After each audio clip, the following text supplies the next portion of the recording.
तो कैसे आपको सिलेबस को टुकड़ों में डिवाइड करके स्टडी करनी है, और उसी के लिए सबसे पहली चीज़ तो एएनएम की प्रिपरेशन के लिए मैंने जो टेस्ट सीरीज़ जो स्टार्ट किया है, उस टेस्ट सीरीज़ का जो पहला टेस्ट का जो सिलेबस है वो मैंने आपके सामने रखा है। अगर आप टेस्ट देना चाहते हैं तो ये पहला वाला जो टेस्ट है ये फ्री रखा गया है। इसके बाद जो दूसरा जो टेस्ट है वो भी फ्री है, उसका भी सिलेबस मैं वीडियो के रूप में लेकर के आऊँगा। लेकिन ऐसा पढ़ने से या ऐसा रिवाइज करने से, ऐसा टेस्ट देने से होता क्या है कि धीरे धीरे आपके पास में हर 2 दिन के लिए या 3 दिन के लिए एक टारगेट होता है, उसको आप रिवीजन करते हैं, उसको आप बेसिक अपने बुक से स्टडी करते हैं और टेस्ट दे करके आप आगे निकल जाते हैं और आपको अपने इस पर्टिकुलर स्लॉट में स्कोर का भी पता चल जाता है। तो मैं आपको बता दूं कि मैंने जो टेस्ट का जो सिलेबस डिवाइड किया है, इसमें पहला टेस्ट आपके सामने हर किसी स्टूडेंट के लिए फ्री है। बाद में जो टेस्ट नंबर 3 से लेकर के टेस्ट नंबर 12 तक के आपको जो 99 रुपीज़ लगेंगे, अगर आपको टेस्ट ज्वाइन नहीं करना है कोई इश्यूज़ नहीं है, लेकिन टेस्ट 1 और टेस्ट 2 जो है आप दीजिए। अगर आपको अच्छा लगेगा तो आप आगे कंटिन्यू करिए, अच्छा नहीं लगता है तो टेस्ट 2 के बाद आप इसको क्विट कर सकते हैं। लेकिन जो प्लानिंग और जो स्ट्रेटेजी हर स्टूडेंट के लिए मैंने बनाया है कि आप कैसे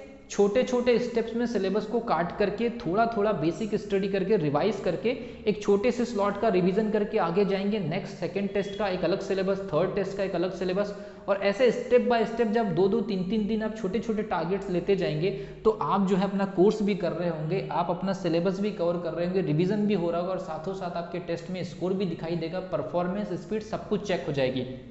तो फिजिक्स में पहले टेस्ट में मैंने फिजिक्स में शामिल किया है बेसिक विद्युत। विद्युत के अंदर आप जानते हैं इसमें हम स्थिर विद्युत की बात करें, विद्युत से मतलब यहाँ पर स्थिर विद्युत से बात चल रही है, तो स्थिर विद्युत वाले जो पोर्शन है उसमें बेसिक होता है। इसके अलावा उसमें विभव के बारे में, संधारित्र के बारे में। तो अगर आप 1.5 घंटे 2 घंटे या 3 घंटे निकाल करके इनका रिवीजन कर लें कि स्थिर विद्युत में कौन कौन सी चीज़ें हैं, विभव के बारे में पढ़ लीजिए, संधारित्र के बारे में पढ़ लीजिए और फिर आप टेस्ट लगाइए।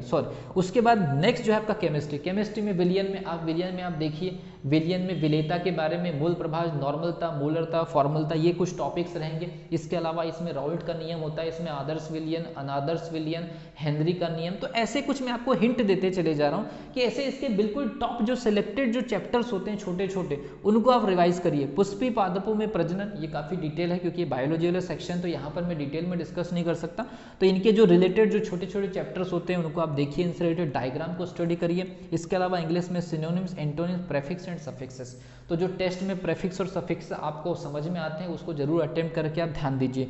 इसके अलावा जनरल नॉलेज, बहुत सारे स्टूडेंट्स की प्रॉब्लम जनरल नॉलेज की है, तो इतिहास एंड भूगोल पहला टेस्ट तो मैंने लगा दिया है, लेकिन ये इतिहास और आंदोलन, तो ये जो 2 टॉपिक को मैंने टेस्ट नंबर 1 में जो है शामिल किया हुआ है, क्योंकि जो सिलेबस है उसको डिवाइड करने में पहले टेस्ट में इतिहास और आंदोलन को शामिल किया गया है, और इतिहास और आंदोलन से संबंधित अभी आपको 1 अगस्त से आगे एग्जामिनेशन के पहले तक जितने भी हमारा सिलेबस है जीके का, उसका पीडीएफ भी मिलते जाएगा।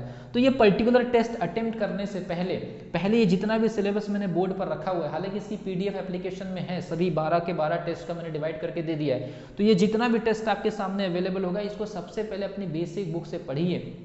फिजिक्स के लिए जो एनसीईआरटी की जो एप्लीकेशन में मैंने बुक रखा है वो मैंने बता दी, आपके पास में होगी तो उससे पढ़ लीजिए।